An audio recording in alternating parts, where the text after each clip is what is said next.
जळकोट. आरक्षण कोणाला पाहिजे? कोणालाच नाही पाहिजे का? मग हे जमले कशासाठी आहोत आपण इथे? कोणाला आरक्षण पाहिजे? तुम्हाला नाही पाहिजे का आरक्षण? तुम्हाला नाही पाहिजे का आरक्षण?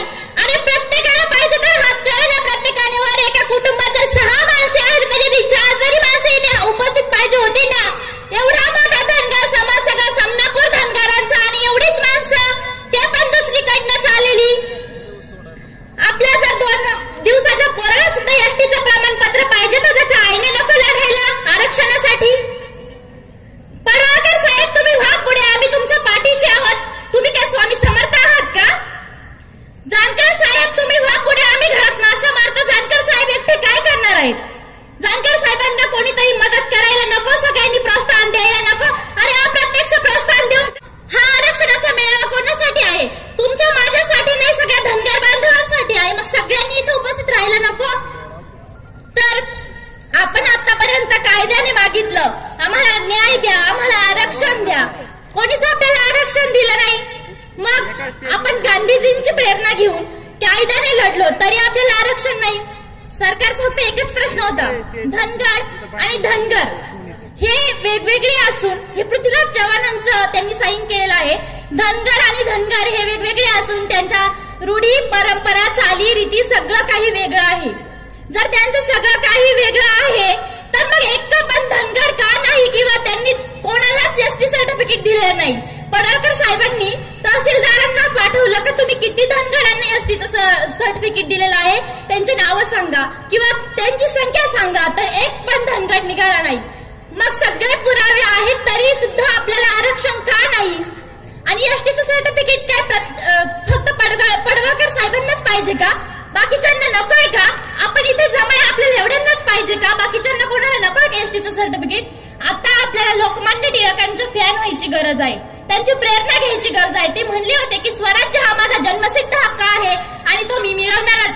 तसं आरक्षण हा आपला जन्मसिद्ध हक्क आहे आणि तो आपण मिळवायचाच. कोणता चिम्या, कोणता गोम्या कोणावरच अवलंबून राहायचं नाही. चिम्याने 65 वर्ष घातली, गोम्याचं 5वं वर्ष संपत आलं तरी एकही आरक्षण देत नाही. त्याच्यामुळे अवलंबून कोणावरच राहायचं नाही. सुभाषचंद्र बोस म्हणाले होते, तुम मुझे खून दो मैं तुम्हें आजादी दूंगा, तुम मुझे खून दो मैं तुम्हें आजादी दूंगा. परंतु आपले पडवळकर साहेबांना तुमचं रक्तपिक्त काही नकोय. फक्त तुमची उपस्थिती, तुमची साथ पडवळकर साहेबांना, जानकर साहेबांना जे काही लढतायत त्यांना पाहिजे. आपण सर्व इथे जमलेलो आहोत.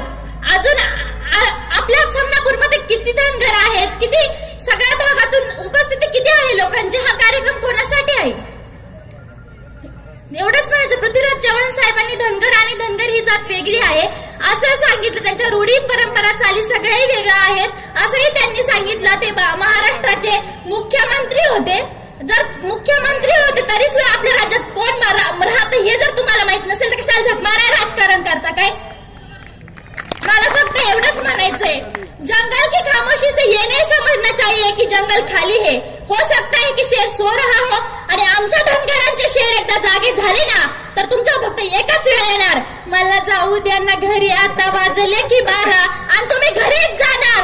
आम्हीच सत्तेत उभं राहणार आणि आम्हीच आम्हाला आरक्षण मिळवून देणार. कोणत्या चिम्याला गोम्याला कोणालाच द्यायचं नाही, मतदानच करायचं नाही. त्यांना आपलाच कोणीतरी प्रतिनिधी उभा करायचा आणि त्यांनाच मत द्यायचं आणि त्यांच्याकडूनच आरक्षण घ्यायचं. चिम्या गोम्यावर अवलंबून राहायचं नाही.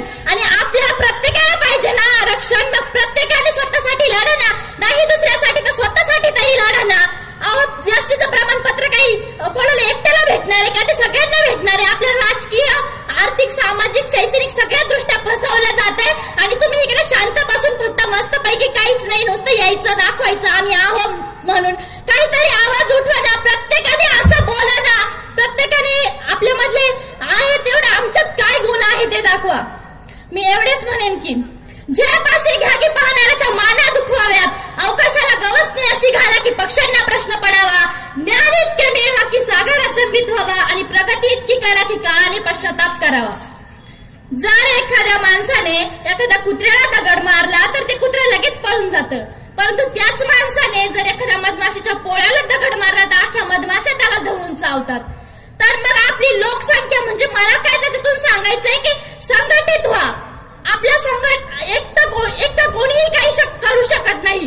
एकटा बादशाह पूर्ण राज्याला जिंकून देऊ शकत नाही. त्याच्यामुळे सर्वांना एकट आरक्षण आमच्या हक्काचं नाही कुणाच्या बापाचं. पुण्यश्लोक अहिल्यादेवी होळकरांचा विजय असो.